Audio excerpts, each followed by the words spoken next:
Hello students. Yesterday we have seen first topic units and measurements. In that we have seen definition of unit and classification of units, system of units and SI unit systems. Today we are going to discuss about classification of units. Yesterday we have seen units are classified into mainly two groups. One is fundamental unit and other is derived unit. Units हे दोन प्रकारामध्ये classify केले गेलेत. पहिला आहे fundamental unit आणि दुसरा आहे डिराइव्ड युनिट. तर आपण फंडामेंटल आणि डिराइव्ड युनिट्स पाहण्याच्या अगोदर आपण फंडामेंटल क्वांटिटी आणि डिराइव्ड क्वांटिटी म्हणजे काय ते आपण सुरुवातीला समजावून घेऊ. Let's go towards fundamental quantity. This is definition for fundamental quantities. Fundamental quantities. Quantities means राशी. In Marathi we can call it राशी. Fundamental means मूलभूत राशी. मग मूलभूत राशी म्हणजे काय ते आपण पाहूया. डेफिनेशन आहे the physical quantity which do not depend on any other physical quantity for their measurements are known as fundamental quantities. म्हणजे काय तर एखादी फिजिकल क्वांटिटी आहे की जिचे मोजमाप करत असताना ती दुसऱ्या कोणत्याही फिजिकल क्वांटिटीवरती अवलंबून राहणार नाही, डिपेंड राहणार नाही. मग अशा भौतिक राशीला किंवा फिजिकल क्वांटिटीला काय म्हणायचं आहे फंडामेंटल क्वांटिटी. म्हणजे एखादी भौतिक राशी मोजत असताना दुसऱ्या कुठल्याही भौतिक राशींचा उपयोग केला जात नाही अशा भौतिक राशीला काय म्हणायचं आहे मूलभूत राशी. तिलाच काय म्हणतो आपण इंग्रजीत फंडामेंटल क्वांटिटी. मग तर हेच इंग्लिशमध्ये आपण इथं लिहिलेलं आहे. The physical quantity which do not depend on any other physical quantity for their measurements are known as fundamental quantities. मग अशा फंडामेंटल क्वांटिटीज एक्सप्रेस करण्यासाठी किंवा डिस्क्राईब करण्यासाठी जो काही स्टँडर्ड वर्ड यूज केला जातो, स्टँडर्ड रेफरन्स यूज केला जातो, त्या स्टँडर्ड रेफरन्सला काय म्हणायचं आहे युनिट. मग ते फंडामेंटल क्वांटिटीचं असेल म्हणून काय म्हणायचं आहे फंडामेंटल युनिट्स. मग फंडामेंटल युनिट्स म्हणजेच काय units of fundamental quantities are called as fundamental units. म्हणून डेफिनेशन आपण इथं लिहिलेली आहे. The units used to measure fundamental quantities are called fundamental units. Okay.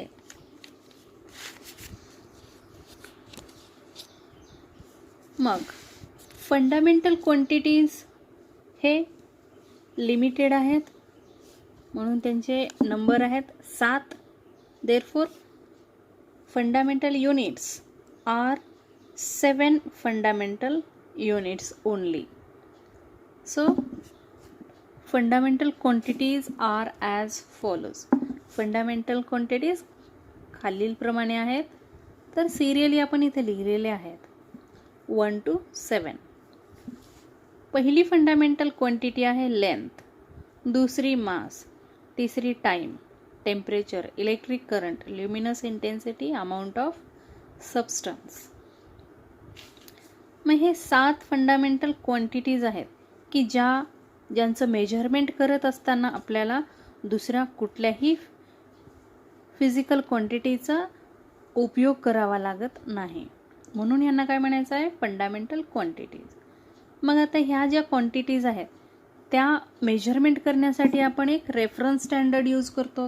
तो रेफरन्स आहे समजा लेंथसाठी मीटर, माससाठी किलोग्रॅम, टाईमसाठी सेकंद, टेम्परेचरसाठी केल्विन, इलेक्ट्रिक करंटसाठी ॲम्पियर, ल्युमिनस इंटेन्सिटीसाठी कॅन्डेला, अमाऊंट ऑफ सबस्टन्ससाठी मोल.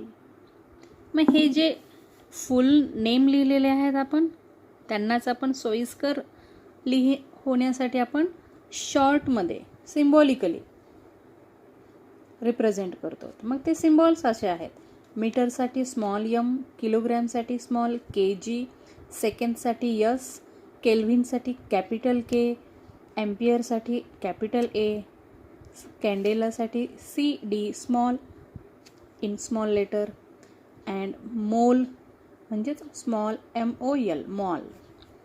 मग हे जे युनिट्स आहेत आपण सिम्बॉल्स जे लिहिलेले आहेत ते कसे आहेत, जे स्मॉल लेटरमध्ये आहेत ते स्मॉल लेटरमध्येच असू द्या आणि जे कॅपिटल आहेत ते कॅपिटलमध्ये.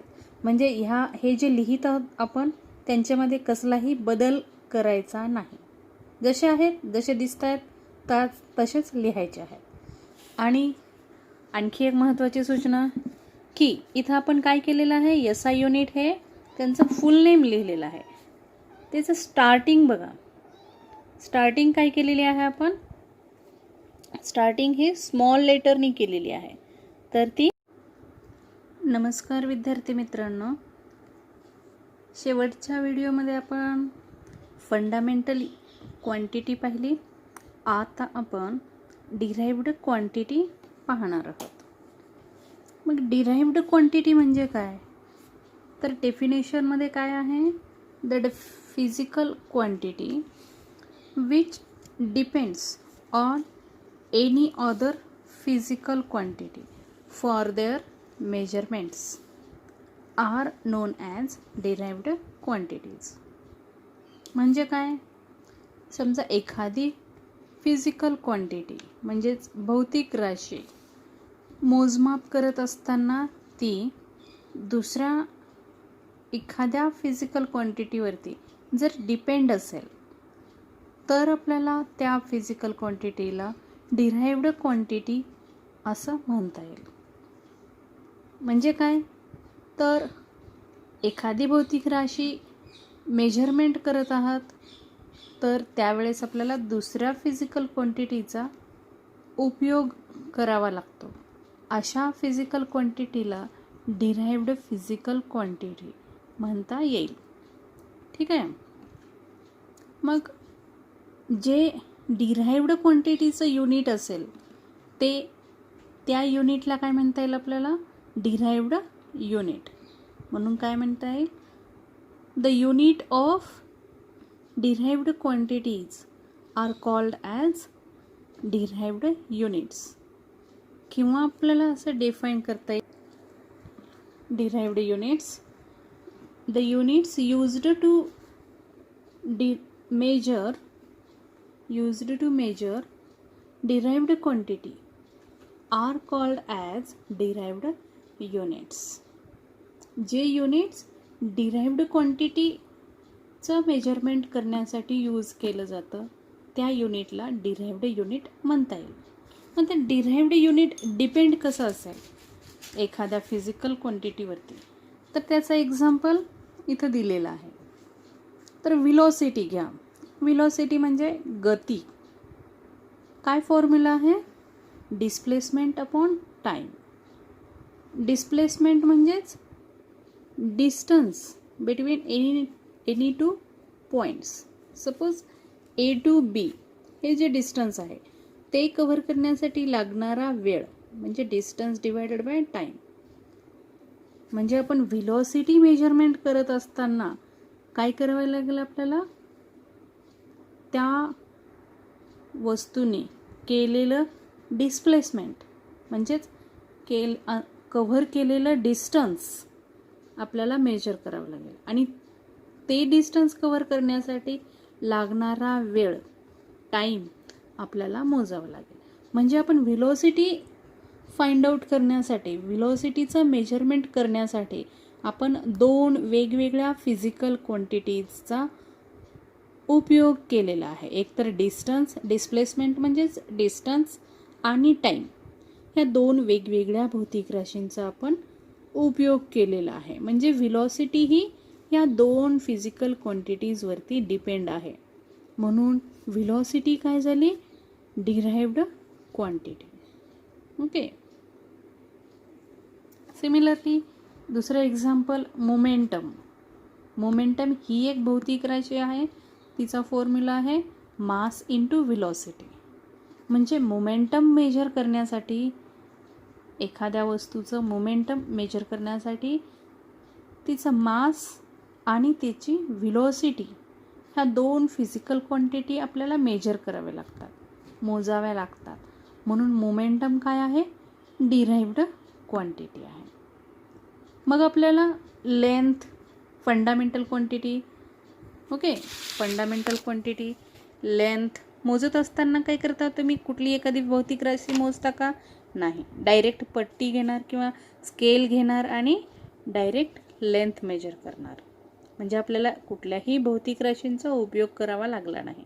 म्हणून फंडामेंटल आणि डिराइव्ड क्वांटिटीमध्ये हा मुख्य फरक आहे की फंडामेंटल क्वांटिटी मेजर करत असताना कोणत्याही एका फिजिकल क्वांटिटीचा उपयोग घ्यावा लागत नाही. तर डिराइव्ड क्वांटिटी मेजर करत असताना एकापेक्षा जास्त फिजिकल क्वांटिटीचा उपयोग करावा लागतो. तर धन्यवाद विद्यार्थी मित्रांनो.